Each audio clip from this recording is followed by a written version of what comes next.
हम formation of image by concave mirror, मतलब अवतल दर्पण द्वारा प्रतिबिंब बनाएंगे यहाँ पे, ठीक है, प्रतिबिंब बनेंगे। और प्रतिबिंब जो है आपके अवतल दर्पण द्वारा जो प्रतिबिंब बन रहे हैं उसके 6 केस हैं, ठीक है। तो इन 6 केसों के बारे में स्टडी करेंगे। प्रतिबिंब बनाने के नियम मैं आपको बता चुका हूँ, 3 नियम थे उसके, फिर एक बार रिपीट कर देता हूँ उनको। पहला नियम ये था कि अगर रेज जो है, प्रकाश किरण जो है, अगर मुख्य अक्ष के समांतर जाती है तो वह फोकस में से होकर जाती, ठीक है, फोकस में से होकर, आफ्टर मतलब परावर्तन के बाद कहाँ से भी जाती है, फोकस में से हो जाती है। तो पहला नियम ये है। दूसरा नियम ये है, अगर प्रकाश किरण कहाँ से होकर जाती है, फोकस में से होकर जाती है तो मुख्य अक्ष के समांतर हो जाती है। और तीसरा नियम क्या है इसमें, यदि प्रकाश किरण सेंटर ऑफ कर्वेचर में से होकर जाती है तो वह प्रकाश किरण वापस उसी रास्ते पर लौट जाती है।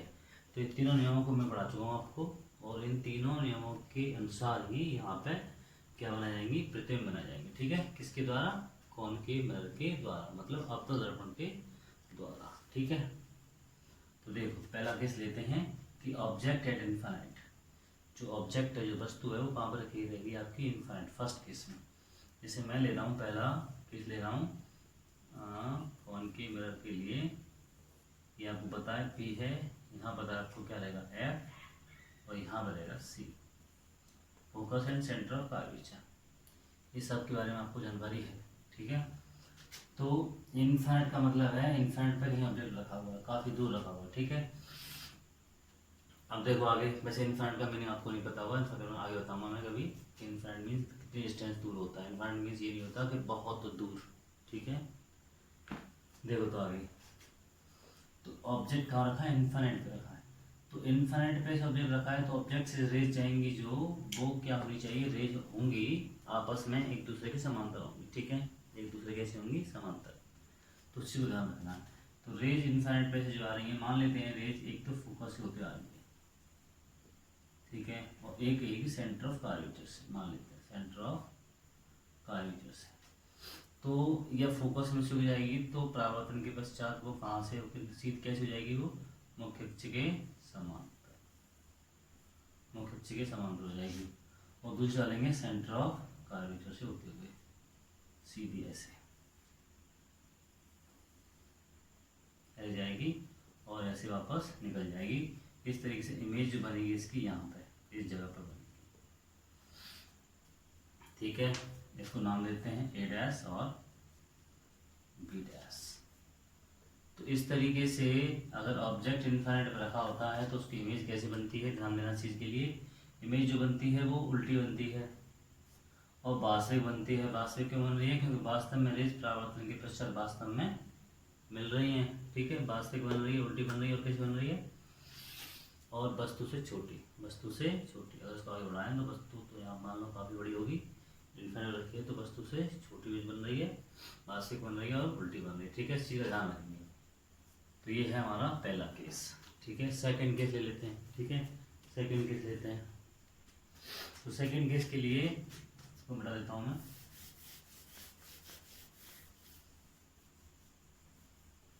केस सेकंड लेते हैं। यहाँ पे सेकंड केस में ऑब्जेक्ट रख लेते हैं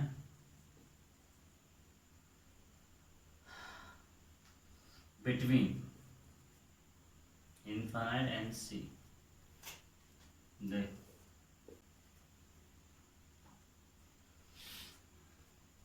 हाँ बच्चों, नेक्स्ट केस लेते हैं object between infinite and C.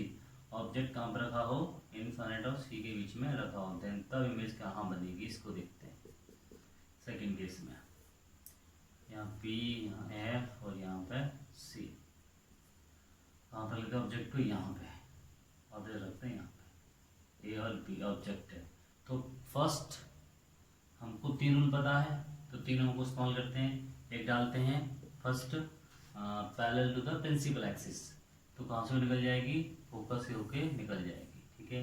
Second कहाँ डाल देते हैं, फोकस से होते डाल देते हैं, ठीक है। फोकस से डालते हैं तो कहाँ हो जाएगी, क्या होगा, पैरेलल हो जाएगी प्रिंसिपल एक्सिस की। तो यहाँ पे इंसिडेंट करें तो दोनों पॉइंट क्या होंगे, यहाँ पे मिलेंगे, तो इस जगह बन जाएगी इसकी इमेज, ए डैश और बी डैश, ठीक है। तो इस तरीके से अगर ऑब्जेक्ट इन्फाइनाइट और सी के बीच में रखा रहता है तो उसकी इमेज जो एफ और सी के बीच में बनती है उल्टी बनती है, ठीक है, और रियल बनती है, और कैसे बनती है, वस्तु से छोटी बनती है, ठीक है। इसका ध्यान रखना चीज़ का, वस्तु से छोटी बन रही है, टिल वहाँ से वस्तु छोटी बन रही थी, सी से सी के बाद बात था, मतलब सी के इधर अगर ऑब्जेक्ट रखा रहेगा तो उसकी इमेज जो कैसी बनेगी, वस्तु से छोटी बनेगी, ठीक है। तो ये केस हो गया आपका, सेकंड केस हो गया। अब थर्ड केस ले लेते हैं, ठीक है। तो थर्ड केस जो लेंगे, ऑब्जेक्ट कहाँ रखा रहेगा तुम्हारा, ऑब्जेक्ट एट सी। देखो पहले रिकॉर्ड करते हैं इसको, यहाँ पे P, यहाँ पे F, यहाँ पे C। ऑब्जेक्ट रखा रहेगा एट सी। एक तो यही रूल अपनाएंगे और सेकंड डाल देंगे F से होते हुए, ठीक है। तो इन दोनों का जो मीटिंग पॉइंट यहाँ होना चाहिए, तो इस तरीके से इनकी इमेज बनेगी यहाँ A और B, और इमेज बन जाएगी A डैश B डैश। तो इस थर्ड केस में क्या है, थर्ड केस में ये रहेगा कि जितना बड़ा ऑब्जेक्ट होता है, जितना बड़ा ऑब्जेक्ट होता है उतनी बड़ी इमेज बनती है, और जस्ट उसके नीचे बनेगी, ठीक है, उसके बराबर बनेगी, बराबर इमेज बनेगी, रियल बनेगी और उल्टी बनेगी, ठीक है। तो इस केस में, थर्ड केस में ऐसा होता है। अब फोर्थ केस ले लेते हैं, ठीक है। फोर्थ केस क्या रहेगा, सी और एफ, सी एंड एफ के बीच में रहेंगे, बिटवीन ऑब्जेक्ट कहाँ रहेगा, सी और एफ के बीच में रख लेते हैं, ठीक है। केस लो, यहाँ पे रख लेते हैं एफ, यहाँ सी, तो यहाँ ऑब्जेक्ट रख लेते हैं, क्या होगी, एफ तो निकल जाएगी सी सीधी, ठीक है, ए और बी नाम देते हैं। और सेकेंड केस क्या कर लेते हैं इसमें, यहाँ से होकर निकाल लेते हैं, फोकस से होते हुए, फोकस से होते हुए निकाल लेते हैं, ठीक है। तो ये फोकस से होकर निकल जाती है, होगा क्या, कहीं मीट यहाँ पे करेगी, ठीक है, यहाँ पे मीट करेगी। तो इस केस में क्या होता है, इस केस में भी उल्टी इमेज बन रही है, रियल इमेज बन रही है, और लेकिन ये क्या बन रही है, ऑब्जेक्ट से बड़ी बन रही है, और सी और इन्फिनिटी के बीच में बनेगी इमेज, कहाँ बनेगी, सी और इन्फिनिटी के बीच में बनेगी। ध्यान रखेंगे इस चीज़ों को, ठीक है। मैं बाद में आपको टेबल बना के दूंगा, उसमें बताऊंगा चीज़ों को, ठीक है। ये सब चीज़ कहाँ पे। और नेक्स्ट केस ले लेते हैं,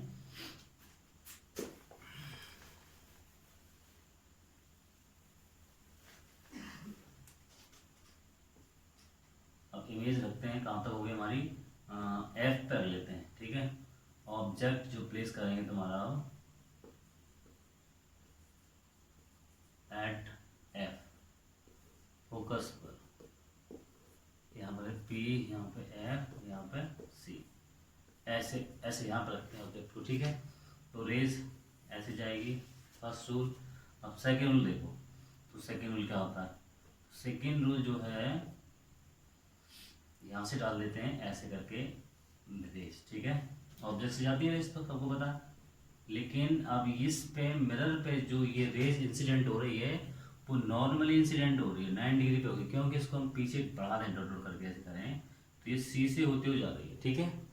तो इस तरीके से यहाँ से इसमें परावर्तन होगा, और परावर्तन के पश्चात ये रेस सीधी वापस ऐसे लौट के आ जाएगी, ठीक है। तो इस तरीके से ये दोनों रेज आपस में दूसरे पैरेलल हैं। अब पैरेलल रेज होती हैं तो हम मानेंगे कि इमेज कहाँ बनेगी जाके, एट इनफाइनाइट, अनंत पे जाके इमेज बनेगी। कैसी बनेगी, बड़ी वस्तु से बड़ी बनेगी, ठीक है, रियल बनेगी और उल्टी बनेगी, ठीक है। तो ये केस रहेगा, और एट इनफाइनाइट, अनंत पे जाकर बनेगी। कब, जब वस्तु कहाँ रखी हो, फोकस पर, ठीक है। तो जब अनंत वस्तु थी तब इमेज कहाँ बन रही थी, फोकस प्लेन में, ठीक है। और अब कहाँ बन रही, अब फोकस पर वस्तु तो इमेज कहाँ बन रही है, अनंत पे, ठीक है। नेक्स्ट ले लेते हैं केस। अब ऑब्जेक्ट तुम्हारा जो नेक्स्ट केस रहेगा, सिक्स्थ केस ले लेते हैं। जो सिक्स्थ केस है, object at between F and P, F and P, यहाँ पर रख देते हैं पी और यहाँ रखते हैं एफ और यहाँ पे सी। तो यहाँ पर ऑब्जेक्ट प्लेस कर लेते हैं। एक तो रेज जाएगी parallel to the principal axis,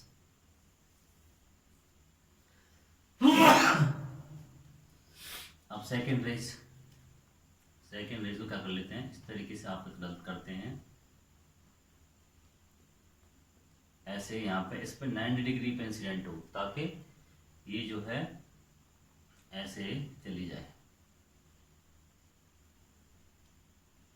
after reflection सीधी ऐसे लौट जाएगी। तो ये यहाँ तो मेट करने से रहेंगे क्योंकि पैरेलल नहीं है और ब्रॉड चौड़ी होती जा रही है, तो ये इस तरीके से डॉट डॉट कर दें आगे जाके, तो यहाँ कहीं मेट करेंगी, तो इनकी इमेज यहाँ बनेगी इस केस में। ठीक है, ऑब्जेक्ट हमारे पास ए बी, तो ये बी डैश और ये ए डैश। इमेज बड़ी, larger than object, larger than object. इस केस में इमेज बनती है इरेक्ट, मतलब सीधी इमेज बनती है, और यहाँ पे इमेज बनती है लास्ट केस में वर्चुअल, मतलब आभासी। और सब केस में कैसी बन रही थी, रियल। यहाँ कैसी बनती है, वर्चुअल, और वस्तु से बड़ी और मिरर के पीछे, और वो सब मिरर के आगे बन रही थी। लास्ट केस ऐसा होता है। ठीक है, तो इस तरीके से इमेज फॉर्मेशन थी कॉनकेव मिरर के द्वारा। ठीक है, आगे अगला टॉपिक लेंगे।